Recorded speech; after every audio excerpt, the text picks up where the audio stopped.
A rugged mountain man living alone in the snow-covered Rockies is startled when a pregnant woman knocks on his door, desperate for shelter. Her words are simple but shocking. "I'll be your wife if you let me sleep here." With danger closing in and secrets buried deep, she carries more than just a child. She's running from a past that could destroy them both. Torn between offering protection and keeping his distance, the mountain man faces a choice that could change his life forever. When the storm clears, who will be left standing, her savior or the one who never thought he could love again? The clock is ticking. Every story brings us a little closer together. Before we dive in, drop a comment with where you're tuning in from. It's a joy to see how far this family of listeners reaches. The bitter mountain wind rattled the cabin's shutters as Matt Collins stirred the pot of beans hanging over his modest fire. The spoon scraped against the iron pot's bottom, the sound mixing with the crackling of burning pine logs. His weathered hands, marked by years of frontier life, moved mechanically through the familiar evening routine. The dried venison lay on a tin plate beside him, tough and stringy, but sustaining. It wasn't much, but it had kept him alive through many harsh winters in these remote Rocky Mountains. The isolation suited him just fine, or so he told himself on nights like these when the loneliness crept in with the darkness. A sudden pounding at his door cut through the howling wind. Matt's hand instinctively moved to the rifle propped against his chair.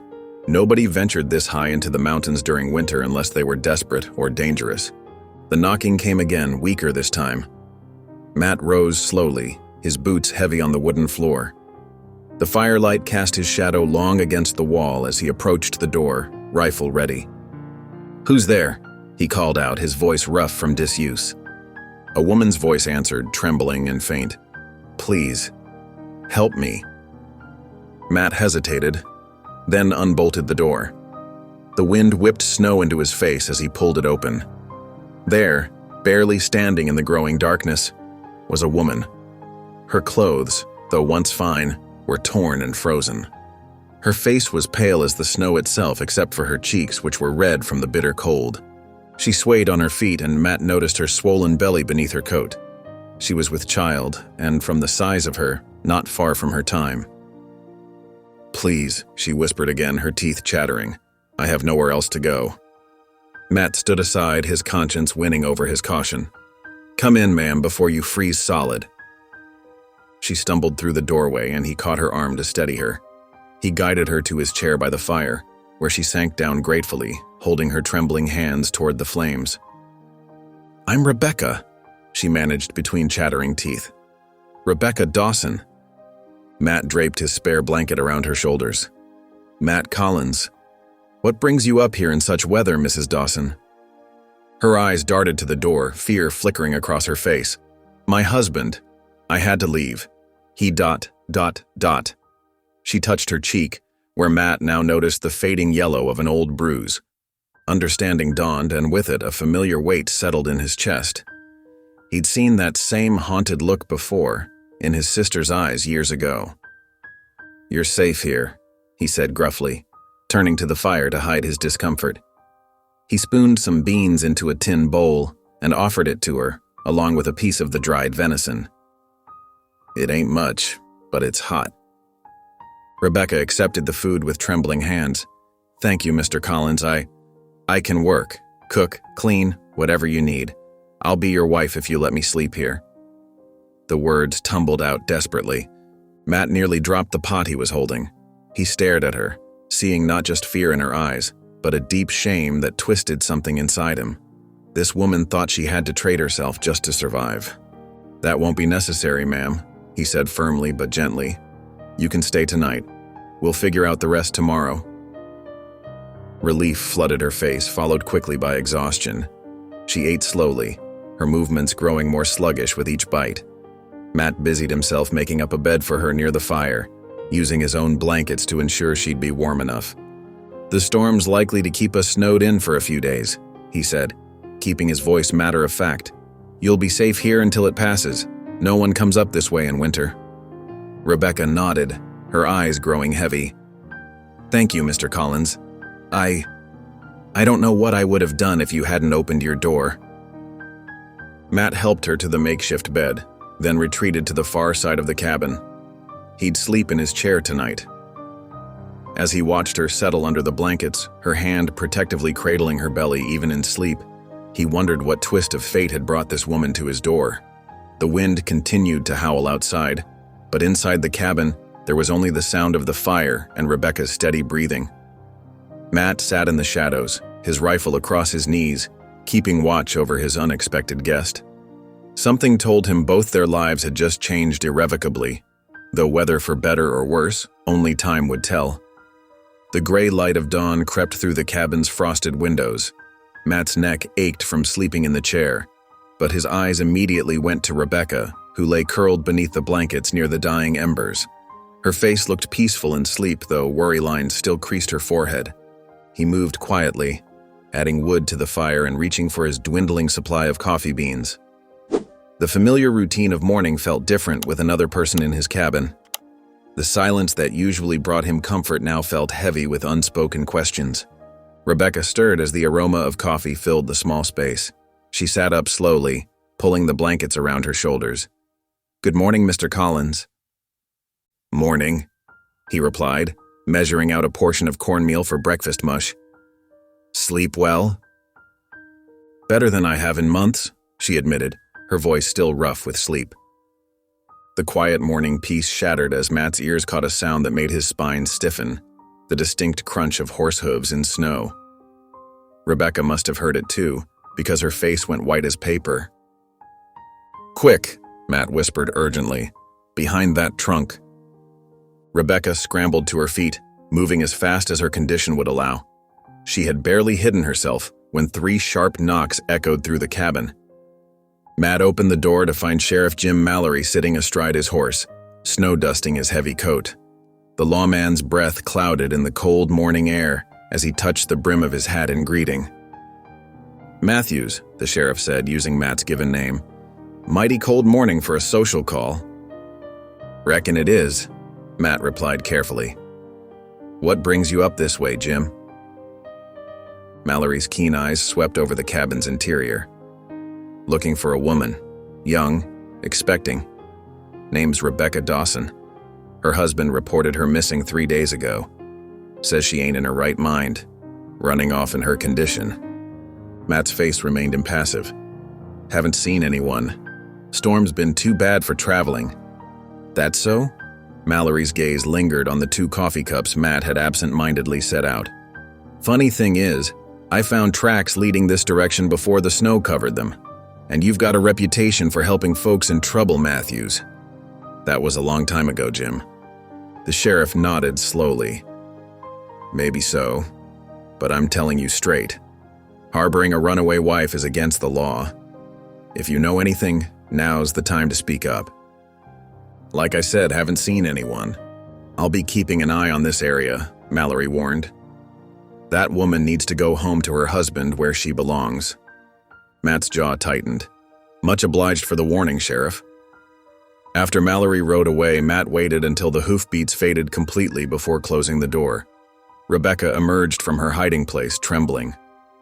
"He'll be back," she whispered. "Charles won't stop looking for me." Matt poured them both coffee, his movements deliberate as he gathered his thoughts. "Tell me true now. What kind of trouble am I in for helping you?" Rebecca's hands wrapped around the warm cup, but she didn't drink. "Charles Dawson is a powerful man in Denver. He's careful to never leave marks where people can see them." Her voice caught. "But the baby. When I told him I was with child, something changed. He became worse. Last week, he pushed me down the stairs." Matt's cup clattered against the table. "The stairs?" She nodded, tears spilling down her cheeks. "I knew then I had to leave. Not just for me anymore, but for my baby. I took what money I could and ran." Her hand rested protectively on her belly. "I know I have no right to ask for your help, but please, I can't go back." Matt stood and walked to the window, watching snow fall in the morning light. The situation was more dangerous than he'd first realized. A wealthy man with connections, a sheriff already on the hunt. His quiet life in the mountains had just become considerably more complicated. But as he turned back to Rebecca, Seeing her there with her hand on her unborn child, something shifted in his heart. He remembered his own wife, Sarah, and their baby, both lost in childbirth years ago. He'd retreated to these mountains afterward, running from his grief. Maybe this was his chance to make things right, in some small way. "You'll need proper food," he said gruffly, moving to his storage chest. "Can't have you eating just beans and dried meat in your condition." Relief flooded Rebecca's face as she realized he wasn't going to turn her away. Throughout the day, Matt brought out his carefully stored provisions, dried fruits, jerky, the last of his summer vegetables. He showed her where he kept extra blankets and taught her how to bank the fire to last through the night. As evening approached, Rebecca's color had improved and some of the fear had left her eyes. She moved around the cabin with more confidence, helping to prepare their evening meal. But Matt couldn't shake the unease that had settled over him after Mallory's visit. The sheriff's warning echoed in his mind, reminding him that their peaceful day might be their last for a while. The days stretched into a peaceful rhythm as winter's grip held firm on the mountain. Each morning, Matt would wake to find Rebecca already up, her quiet humming filling the cabin as she prepared breakfast. The sound stirred something in him he thought long buried, a sense of home. "You need to learn to split wood," Matt told her one crisp morning, leading her to the chopping block. "Can't always count on having someone around to do it for you." Rebecca nodded, determination in her eyes. Matt showed her how to stand, how to grip the axe handle just so. Her first few swings barely bit into the wood, but she didn't give up. By midday, she had managed to split several logs, her face flushed with pride. "Not bad for a beginner," Matt said, the closest he'd come to a compliment in years. In return, Rebecca taught him skills he'd let slide since Sarah's passing. She sat with him by lamplight, showing him how to patch holes in his worn shirts. Her nimble fingers guided his through the motions of threading a needle, her patience never wearing thin at his clumsy attempts. "My mama taught me to sew before I could walk," she said, sharing stories of her childhood on a ranch outside Denver. "We didn't have much, but she made sure we always looked presentable for Sunday service." Matt found himself listening intently to her tales of life before Charles Dawson entered her world. She spoke of helping her father with the cattle, of summer picnics by the creek, of a time when laughter came easily.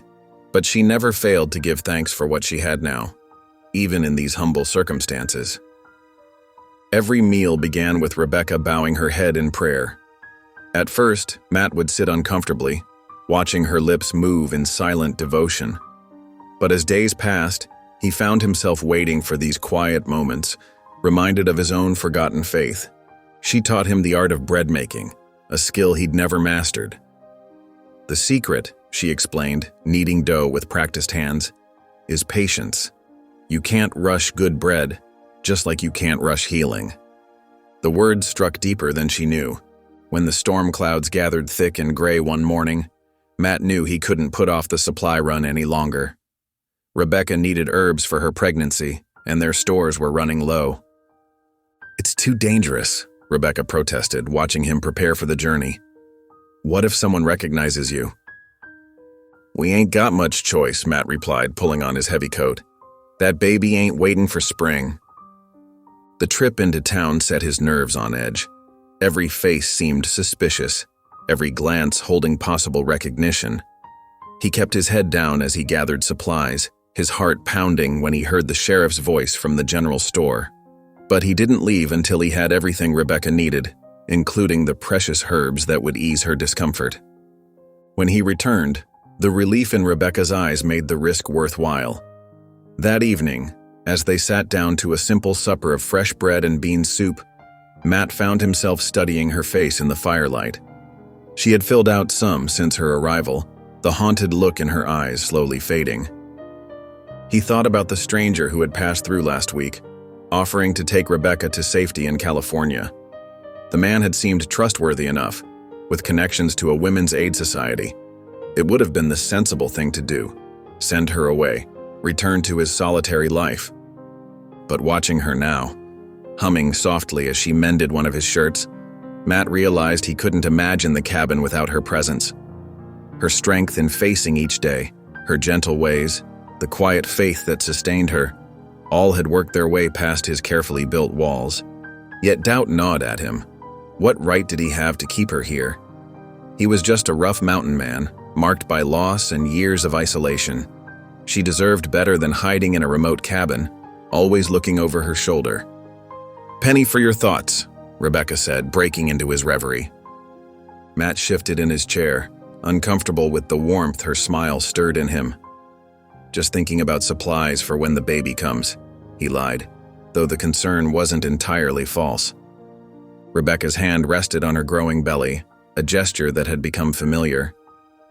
"The Lord provides," she said simply, her faith unwavering even here, in this humble shelter so far from the life she'd known. Matt nodded, but his thoughts remained troubled. He was drawn to her in ways he couldn't explain, or perhaps didn't want to admit. Her vulnerability touched something protective in him, while her quiet strength awakened feelings he'd thought long dead. The winter storm showed no sign of mercy as January stretched into February. Snow piled high against the cabin walls, and the wind's mournful song became a constant companion. Inside the cabin, however, a different kind of warmth had begun to grow. Matt watched as Rebecca moved about their shared space, her movements slower now with the weight of her advancing pregnancy. She hummed softly while stirring the soup pot, a habit that had once irritated him, but now brought an unexpected comfort to his days. That evening, after a particularly fierce storm had rattled the cabin's walls throughout the day, they sat before the crackling fire. The flames cast dancing shadows across the rough-hewn walls, and the howling wind outside made their shelter seem all the more precious. Rebecca wrapped her shawl tighter around her shoulders, her hands absently stroking her swollen belly. The firelight caught the silver threads in Matt's hair as he added another log to the flames, his movements deliberate and careful. "Storm's worse than usual," he said, settling back into his chair. His voice was rough from disuse, but there was a gentleness in it that hadn't been there weeks ago. Rebecca nodded, her eyes fixed on the dancing flames. "The Lord watches over us, even in the fiercest weather."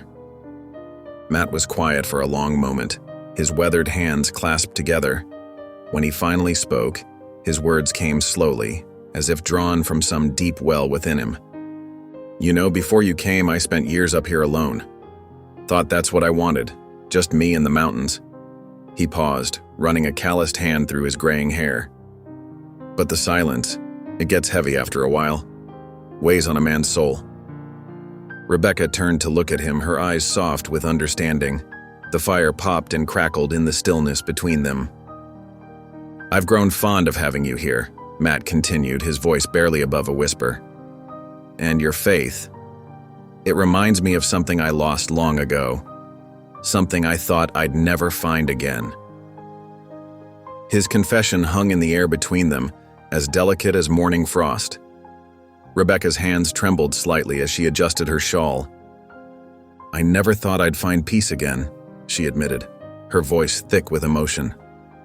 "After everything with Charles, I thought I'd spend the rest of my life looking over my shoulder, jumping at shadows."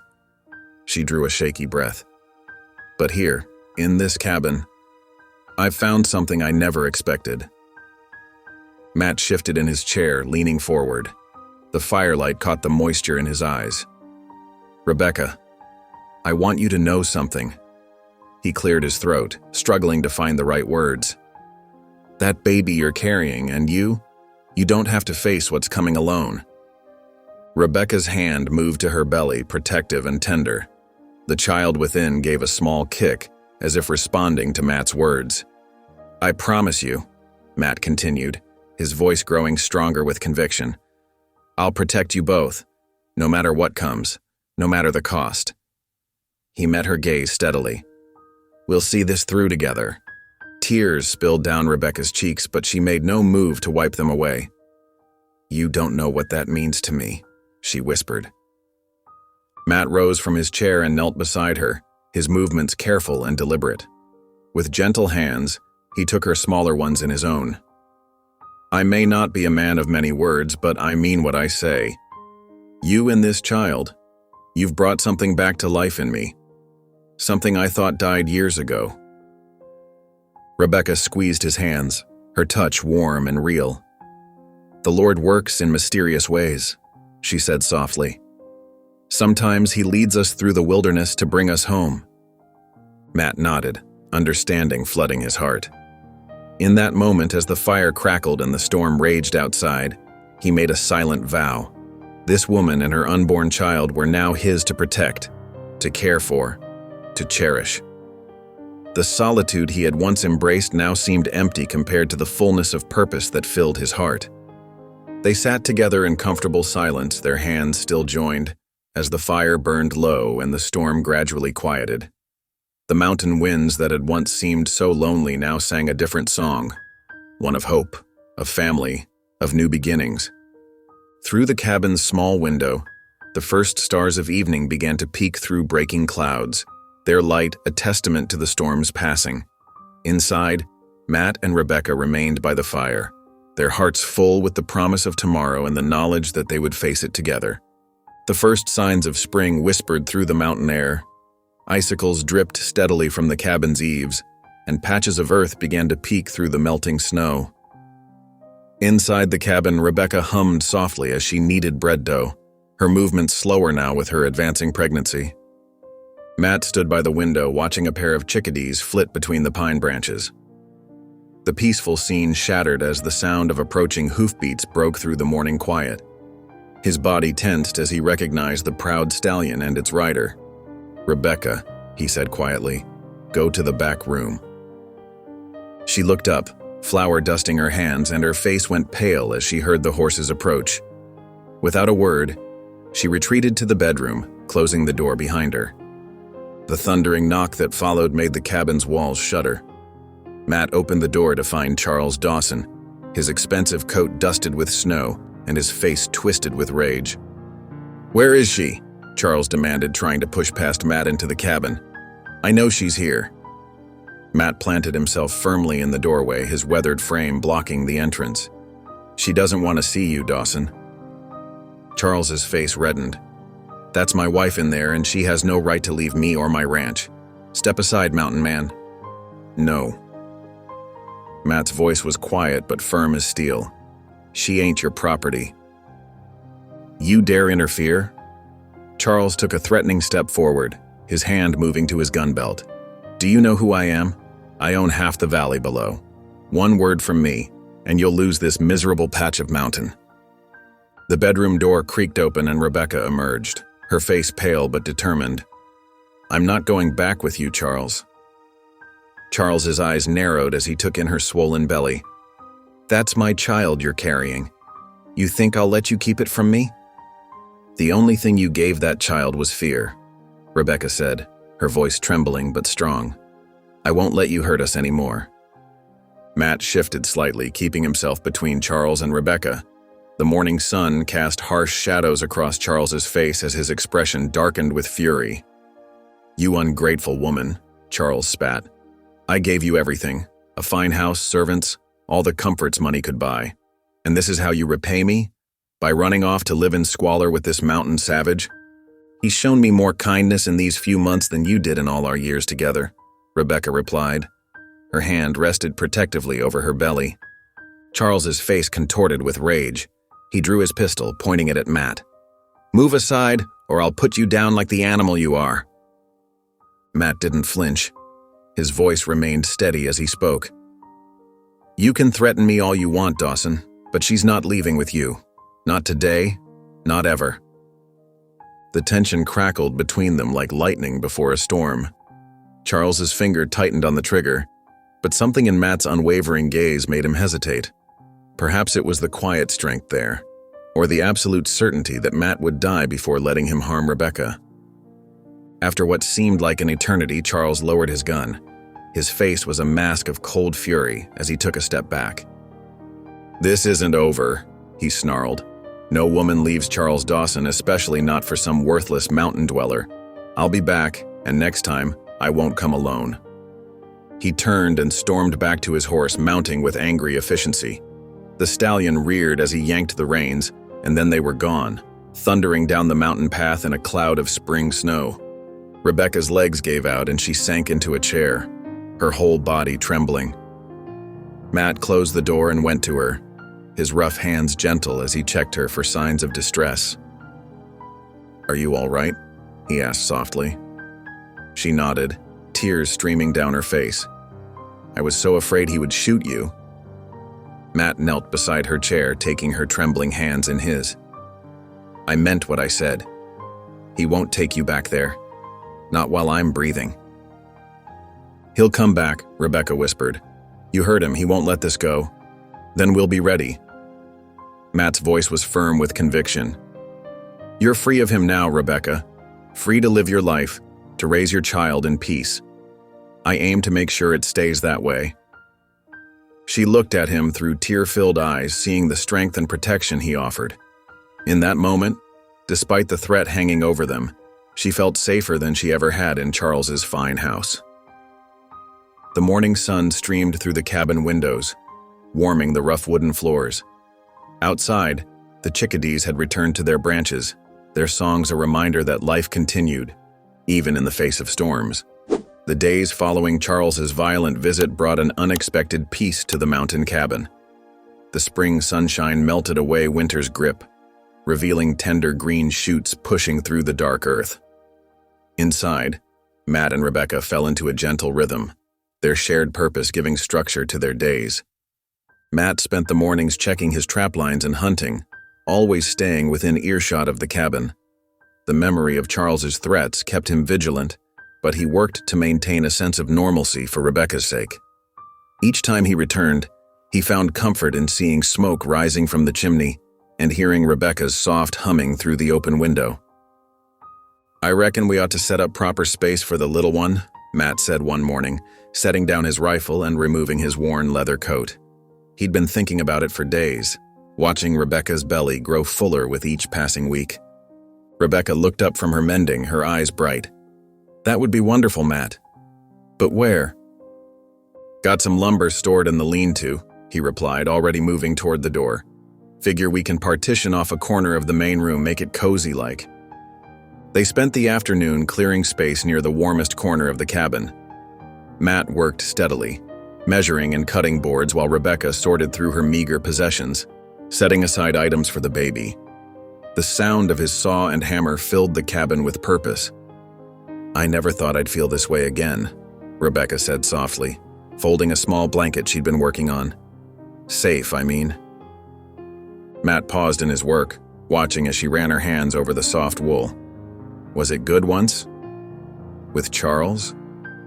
Rebecca's hands stilled.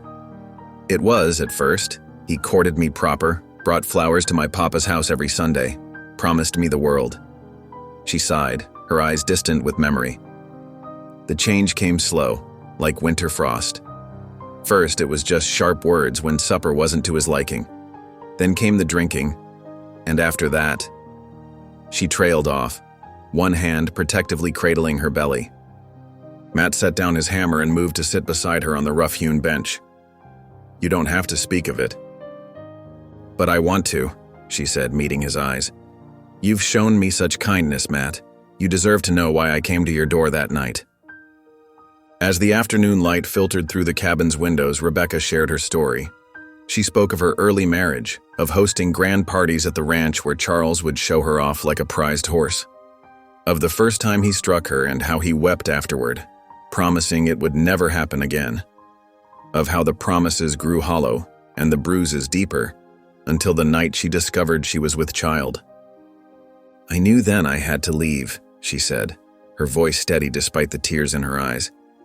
"Not just for me, but for this little one. No child should grow up in fear." Matt listened, his heart aching for the woman beside him. When she finished, he stood and returned to his work, but his movements were gentler now, as if he could somehow make up for all the harshness she'd endured. Together, they transformed the corner into a nursery space. Matt crafted a small cradle from pine boards, his skilled hands working the wood until it was smooth as silk. Rebecca lined it with the blanket she'd made, adding soft moss for padding. "My mama always said a baby needs 3 things," Rebecca said as they stood admiring their work. "A warm place to sleep, plenty of milk, and love." She smiled, touching the cradle's curved edge. "I reckon we've got all 3 here." The days settled into a peaceful pattern. Matt taught Rebecca about the mountain's healing herbs, showing her which plants would ease the birth pains when her time came. She shared stories of her childhood on her father's farm, of summer nights spent counting stars and winter evenings gathered around the Bible. One evening, as they sat by the fire after supper, Rebecca's hand flew to her belly. "Oh." Matt was on his feet in an instant. "What is it? Are you—" No, she laughed, the sound bright in the quiet cabin. "The baby's kicking. Would you like to feel?" Hesitantly, Matt knelt beside her chair. She took his weathered hand and placed it against her belly. After a moment, he felt it, a strong, determined flutter against his palm. "Strong little one," he said, his voice rough with emotion. "Yes," Rebecca agreed softly. "Strong and free, thanks to you." The fire crackled warmly, casting dancing shadows on the walls of their shared home. Outside, the mountain night was settling in, peaceful and vast.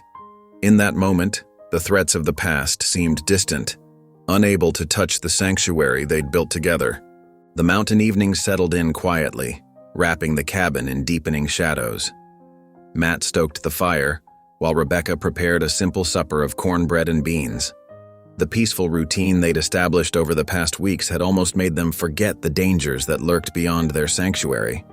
The sudden thunder of hoofbeats shattered their evening calm. Matt's hand instinctively went to his rifle, but he relaxed slightly when he recognized Sheriff Mallory's distinctive whistle, their arranged signal. Rebecca quickly retreated to the back room while Matt moved to answer the door. "Evening, Matt," Sheriff Mallory said, removing his snow-dusted hat as he stepped inside. His weathered face was etched with concern. "Got some news you need to hear." Matt gestured toward the rough-hewn table. "Reckon you'd better sit then." The sheriff settled into a chair, his eyes scanning the cabin's interior.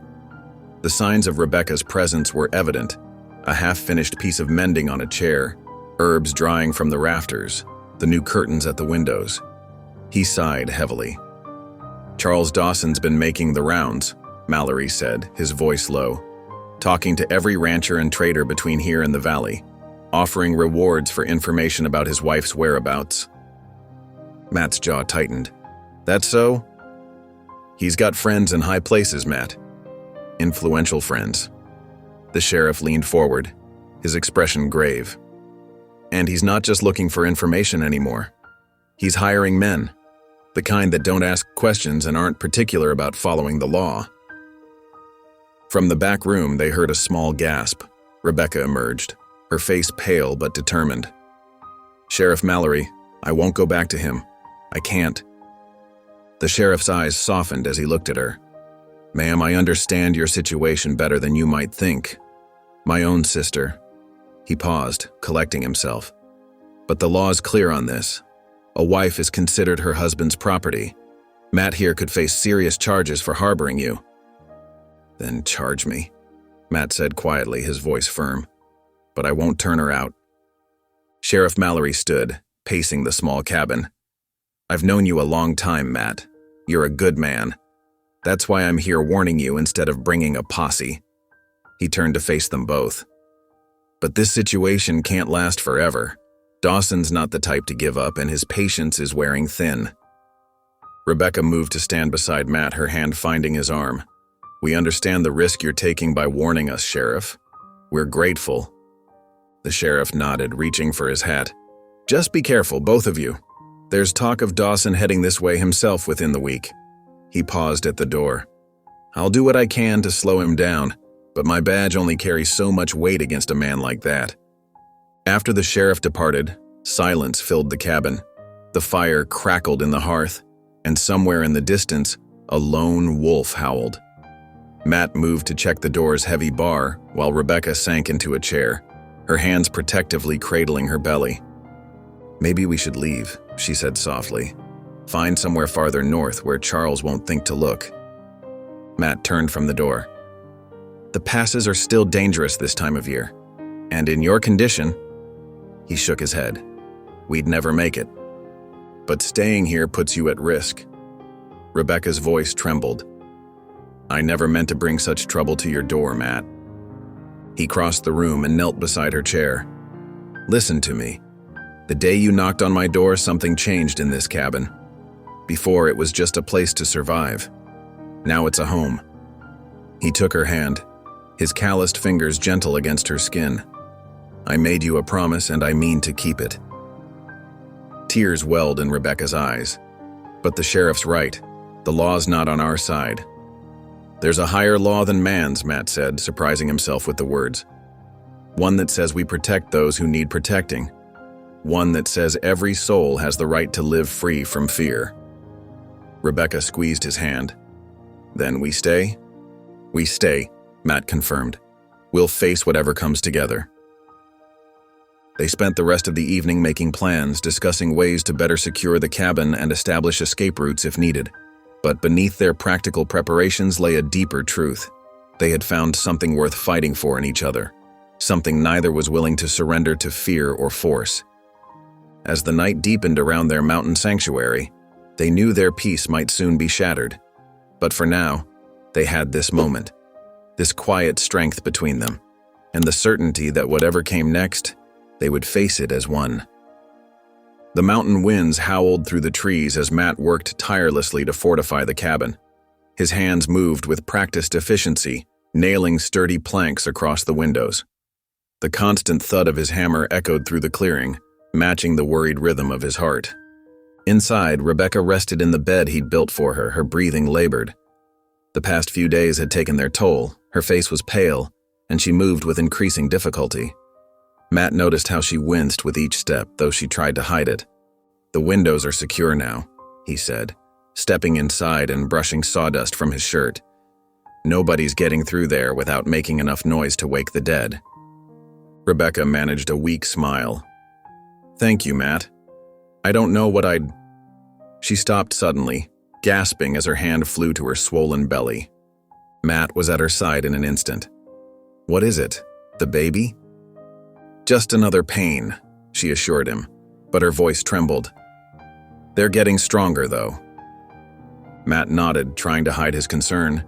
He'd been stockpiling clean linens and boiling water regularly, knowing the time was near. But the fear of something going wrong gnawed at him constantly. He knew nothing about delivering babies. That night, as the temperature dropped and snow began to fall, Rebecca's condition worsened. Matt was stoking the fire when he heard her cry out. He turned to find her doubled over, clutching the table for support. "Matt," she whispered, her eyes wide with fear. "It's time." He helped her to the bed, his hands shaking as he arranged the blankets. Rebecca's face contorted with another contraction, and she gripped his hand with surprising strength. "I don't know what to do," he admitted, his voice rough with emotion. "I've never—" "Just stay with me," Rebecca panted. "God will guide us through this." For the first time in years, Matt found himself praying. The words came haltingly at first, then with increasing urgency as Rebecca's labor intensified. Hours passed in a blur of pain and determination. Matt kept the fire blazing, brought water, and supported Rebecca as best he could. "You're doing fine," he encouraged, though his heart raced with every cry of pain. "Just hold on." Rebecca's faith never wavered, even as the labor grew more difficult. Between contractions, she would whisper prayers, her voice growing weaker, but her spirit remaining strong. Matt found himself joining her, adding his own quiet pleas to hers. The night seemed endless. Matt's world narrowed to the small space between the bed and the fire, to Rebecca's labored breathing and the steady tick of the clock on the wall. Outside, the storm raged on. But inside the cabin, time seemed to stand still. Finally, as the first gray light of dawn began to seep through the cracks in the shutters, Rebecca's struggles reached their peak. Matt held her hand, his own prayers now flowing freely as she gave one final tremendous push. The sound of a baby's first cry filled the cabin. Matt's hands trembled as he wrapped the tiny boy in a clean blanket. The child was perfect, small but strong, with a healthy set of lungs that announced his arrival to the world. As he placed the baby in Rebecca's arms, something shifted inside him. The sight of them together, Rebecca's exhausted but radiant smile, the tiny fingers curling around her thumb, filled him with an emotion he couldn't name. "He's beautiful," Rebecca whispered, tears streaming down her face. Our little miracle. Matt sat on the edge of the bed, gently touching the baby's soft cheek. That he is. His voice was thick with emotion. You did it, Rebecca. You're the strongest person I've ever known. Rebecca looked up at him, her eyes shining. We did it. I couldn't have made it through without you, Matt. As the sun rose over the mountains, casting golden light through the cracks in the shutters, Matt watched Rebecca nurse their son. The baby's tiny sounds and Rebecca's soft humming filled the cabin with a peace he hadn't felt in years. This was what he'd been missing all those lonely years in the mountains. Not just company, but purpose, love, and the chance to protect something precious. The threats outside still loomed. Charles Dawson, the law, the harsh wilderness itself. But in this moment, watching Rebecca and the baby, Matt knew with absolute certainty that he would face any challenge to keep them safe. This was his family now, and he would die before letting anyone harm them. Rebecca dozed off, the baby secure in her arms, and Matt kept watch over them both. His heart felt full to bursting with pride and joy. The tiny life they'd brought into the world represented everything he thought he'd lost: hope, faith, and the promise of tomorrow. The morning sun cast long shadows through the cabin windows as Matt tended to the fire. Rebecca slept peacefully with their newborn son nestled against her chest, their quiet breathing a gentle rhythm in the still mountain air. Matt smiled at the sight, his heart full of a joy he'd thought lost forever. The peaceful moment shattered as the unmistakable sound of multiple horses approached through the crisp morning air. Matt's body tensed. He knew those steady hoofbeats meant trouble. Rebecca, he whispered urgently, touching her shoulder. Wake up, we've got company. Her eyes flew open, instantly alert. She clutched the baby closer, fear etching across her face as the sounds grew louder. Get in the back room, Matt ordered, reaching for his rifle. Stay quiet. Through the window, he counted 4 riders approaching.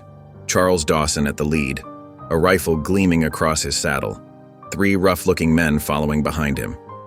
Matt's jaw clenched as he positioned himself by the door, rifle ready. Rebecca! Dawson's voice boomed across the clearing. Come out now! This ends today. Matt's fingers settled near the trigger. You need to leave, Dawson, he called back. She ain't yours anymore. She's my wife, Dawson's voice cracked with rage. And that's my child. Bring them out, or I'll burn this cabin to the ground.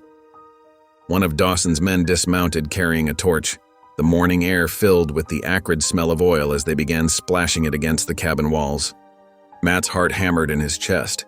He could hear Rebecca's muffled sobs from the back room, the baby starting to fuss. You try it, and it'll be the last thing you do, he warned, his voice steady despite his fear. Last chance, mountain man, Dawson snarled. Send them out, or we light it up. The tension crackled like lightning before a storm. Matt knew he couldn't let them win, couldn't let Rebecca return to that life of fear and pain. His finger tightened on the trigger. Suddenly, new hoofbeats thundered into the clearing. Hold it right there. Sheriff Mallory's commanding voice rang out. Everyone drop your weapons. Matt risked a glance through the window.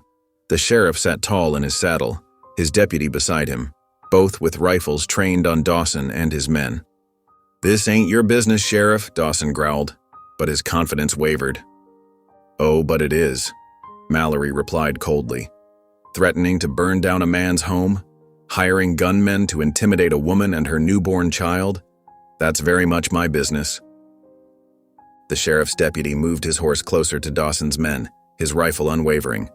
Throw down your weapons, now. One by one, the hired men dropped their guns, their faces showing relief at having an excuse to back down. But Dawson remained defiant, his rifle still clutched in white-knuckled hands. She's my wife, he insisted, his voice breaking. She has no right. She has every right. Mallory cut him off. And now you're under arrest for attempted arson, threatening bodily harm, and hiring men to commit violence. The sheriff's voice hardened. Drop the rifle, Charles. Don't make this worse than it already is. For a moment, the whole world seemed to hold its breath. Then, with a cry of rage and defeat, Dawson threw down his weapon. The deputy quickly moved in, binding Dawson's hands while Mallory kept his rifle trained on the hired men. "You boys best ride out of my jurisdiction," the sheriff warned them, "and don't come back." They didn't need to be told twice. Within moments, they had mounted up and disappeared into the trees, leaving their employer to face justice alone. Matt lowered his rifle and opened the cabin door. Rebecca emerged from the back room, the baby held close, her face streaked with tears but her eyes blazing with determination. "It's over," Mallory said, dismounting to secure Dawson's bonds. "He won't trouble you anymore." Rebecca stepped onto the porch, looking down at her former husband as he knelt in the dirt. "I'm free of you, Charles," she said quietly. "Let me go." Dawson's shoulders slumped in defeat as the deputy led him to his horse. The fight had gone out of him, leaving only a hollow shell of the man who had terrorized Rebecca for so long. As the sheriff prepared to leave with his prisoner, he turned to Matt and Rebecca. "You folks take care now. I'll make sure he faces justice for what he's done." Matt nodded his thanks, but he could see the shadow in Rebecca's eyes. Even with Dawson headed for jail, the scars of her past would take time to heal. She stood on the porch, watching until the sheriff and his prisoners disappeared from view, then turned to Matt with tears in her eyes. "Will we ever truly be safe?" she whispered. Matt wrapped his arm around her shoulders, drawing her and the baby close. "We're together now," he said softly. "That's what matters." The mountain air felt different in the days following Charles Dawson's arrest. Matt noticed how Rebecca's shoulders gradually relaxed, how her smile came more easily. The baby, whom they named Samuel, grew stronger each day, his cries echoing through the cabin with healthy vigor. One evening, as they sat by the fire, Rebecca broke their comfortable silence. "I keep thinking about what happened," she said softly, cradling Samuel against her chest. "Every time I close my eyes, I see Charles standing there with that torch." Matt set down his coffee cup and turned to face her. "He can't hurt you anymore. Sheriff Mallory will make sure of that." "I know." Rebecca's fingers traced gentle circles on Samuel's back. "But this cabin, it holds so many memories now, both wonderful and terrifying." The firelight cast dancing shadows on the rough-hewn walls as Matt considered her words. He understood what she meant. Every creak of the floorboards, every whistle of wind through the eaves carried echoes of that confrontation. "Maybe," he said slowly, "it's time for a change." Rebecca looked up, her eyes questioning. "What do you mean?" "I heard tell of old Jim Walker's ranch down in the valley. He's looking for help, someone who knows their way around horses and cattle." Matt's voice grew stronger as he spoke. "He's a good man, fair-minded, treats his people right." "A ranch?" Rebecca's voice held a mix of hope and uncertainty. "But would he want us?" Matt reached over and took her hand. "Walker knows me from way back. He's been trying to get me to work for him for years." He squeezed her fingers gently. "And he could use a woman's touch around the place. His wife passed 2 winters ago." Over the next few days, they discussed the possibility more seriously. The cabin had served its purpose as a sanctuary, but now it felt like a reminder of darker times. Spring was coming, bringing with it the promise of new beginnings. One morning, Matt rode down to Walker's ranch. The old rancher met him on the porch, his weathered face breaking into a broad smile. "Well, if it ain't Matt Collins finally coming down from his mountain." Walker's laugh was warm and genuine. "What brings you here, friend?" Matt explained their situation, watching Walker's expression grow serious as he described Rebecca's ordeal and their need for a fresh start. When he finished, the rancher was quiet for a long moment. "Seems to me," Walker said finally, "that the good Lord works in mysterious ways. I've been needing a reliable hand, and my cook just left for California." He stood, extending his hand. "When can you start?" The next week passed in a flurry of activity. Matt and Rebecca packed their meager belongings, leaving behind what they didn't need. The cabin that had sheltered them through the winter would remain a refuge for other travelers, just as it had been for Rebecca on that stormy night. Their arrival at the ranch marked a new chapter. Walker had prepared a small house for them, separate from the main building but close enough to be convenient. It was simple but solid, with real glass windows and a proper wooden floor. Rebecca stood in the doorway of their new home, Samuel sleeping peacefully in her arms. "It's perfect," she whispered, taking in the neat room with its fresh swept floors and cheerful curtains. Matt watched her face light up as she explored their new space. The ranch stretched out before them, a patchwork of corrals and pastures surrounded by distant mountains. The sound of cattle lowing and horses nickering drifted on the breeze, along with the shouts of cowboys going about their work. "Welcome home," Walker called from his porch. "Supper's at 6, and we're mighty glad to have you both." That evening, as they sat around Walker's table, Matt felt a peace he hadn't known in years. Rebecca was already discussing plans for the kitchen garden with Walker, her natural warmth drawing out the old rancher's fatherly side. Samuel slept contentedly in a borrowed cradle, and the other ranch hands treated them with respectful curiosity. Later, standing outside their new home under a sky full of stars, Matt pulled Rebecca close. "You reckon we made the right choice?" he asked softly. Rebecca leaned into his embrace, her head resting against his shoulder. "I know we did," she replied. "This is where we belong, Matt, where Samuel can grow up safe and loved." The mountain cabin had given them shelter when they needed it most, but here, surrounded by good people and honest work, they could build something lasting. Matt had protected the family he never knew he needed, and now he could watch them thrive. As they stood together in the cool evening air, the ranch settling down for the night around them, Matt felt the last of his mountain man's solitude melt away. He had found his purpose, his peace, and his home. Spring crept into the valley like a gentle awakening. The snow retreated from the pastures, revealing tender green shoots beneath. At the Walker Ranch, new life stirred everywhere, in the fresh calves wobbling beside their mothers, in the wild roses climbing the fence posts, and in the growing strength of young Samuel. Matt stood at the corral, watching the sunrise paint the mountains gold. The morning air carried the sweet scent of fresh hay and warming earth. His hands, once accustomed to the solitary work of trapping, now knew the rhythm of ranch life. The daily feeding, the mending of fences, the careful training of young horses. "Breakfast's ready," Rebecca's voice carried from their small house, and Matt couldn't help but smile. The sound of her calling him home still felt like a miracle. Inside, Rebecca had transformed their modest dwelling into something truly special. Curtains she'd sewn herself brightened the windows, and the scent of fresh biscuits filled the air.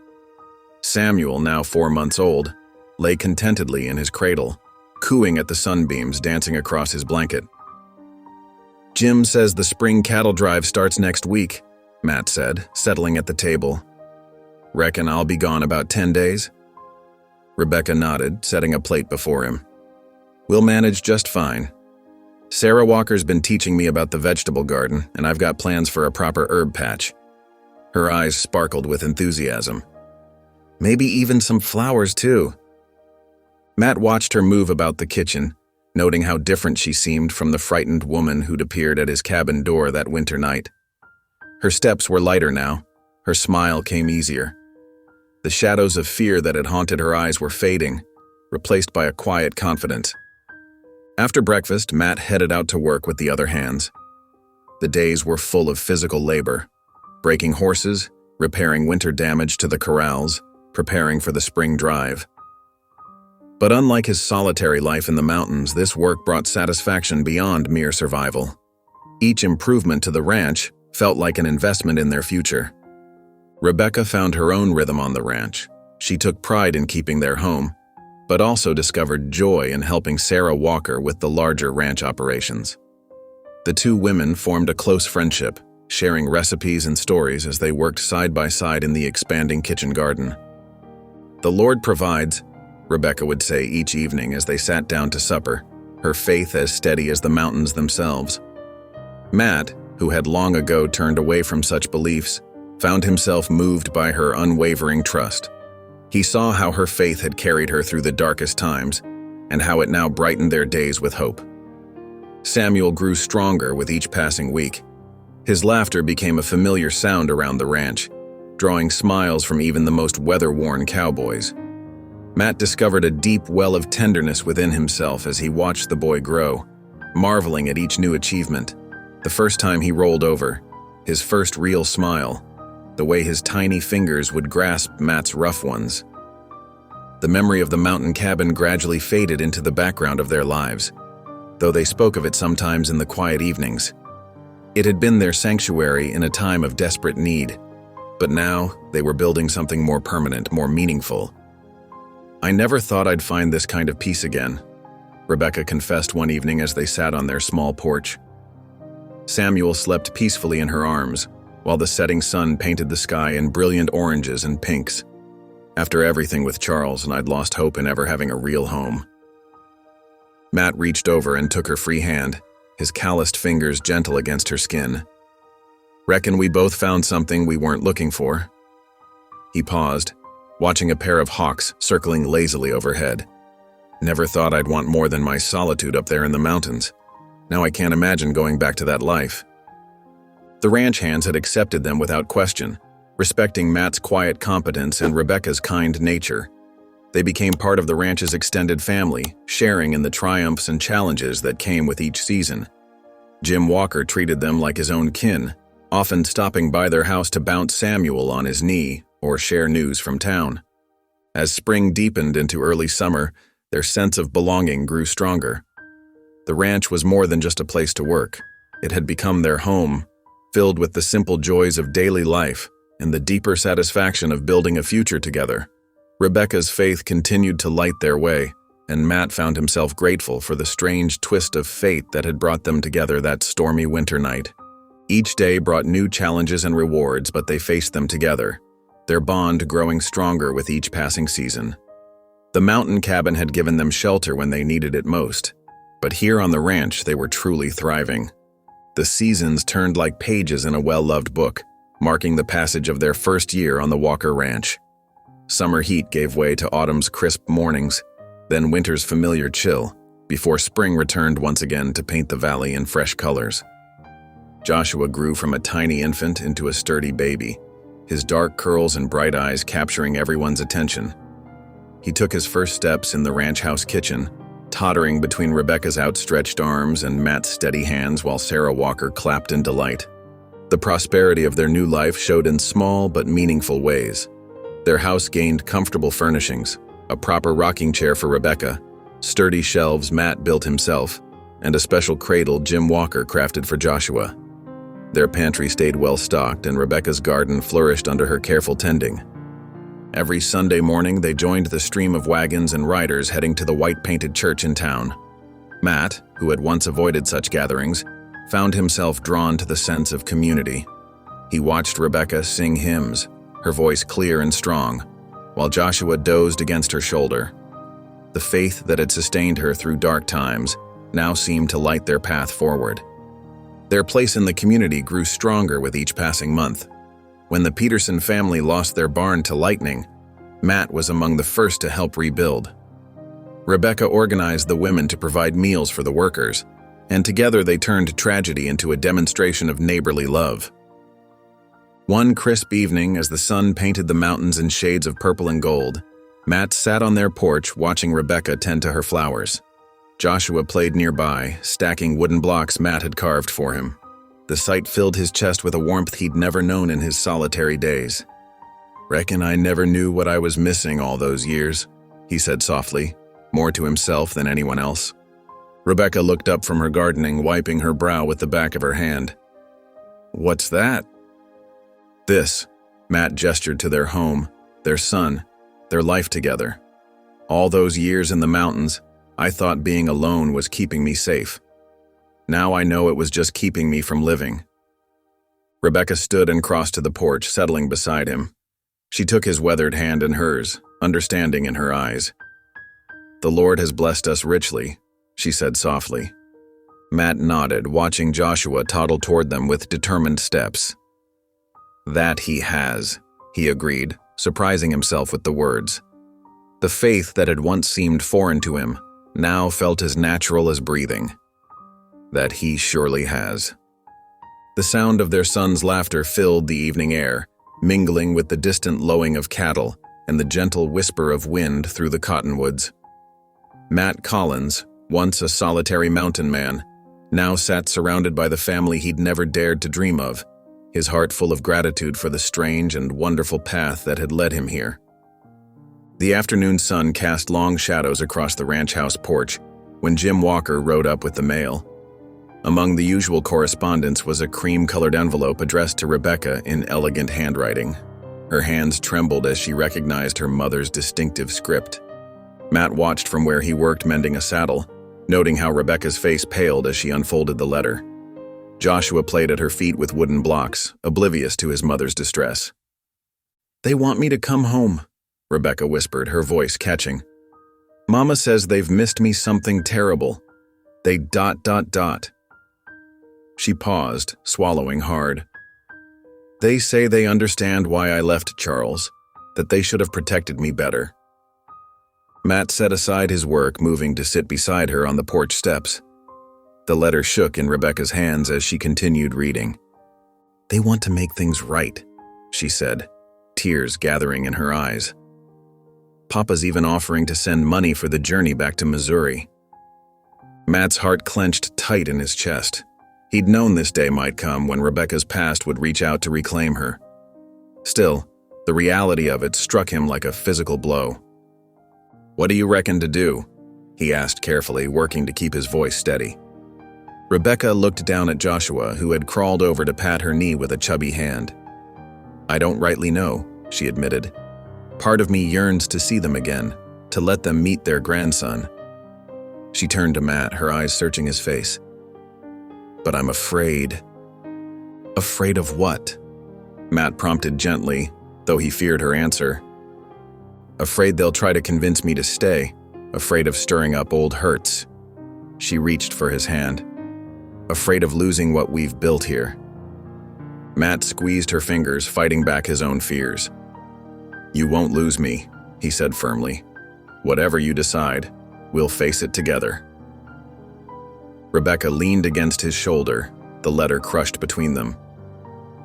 "I don't want to go back to that life," she said softly. "But I do want peace with my family. Is that foolish of me?" "No," Matt replied, wrapping an arm around her. "It ain't foolish at all." He took a deep breath, knowing what needed to be said.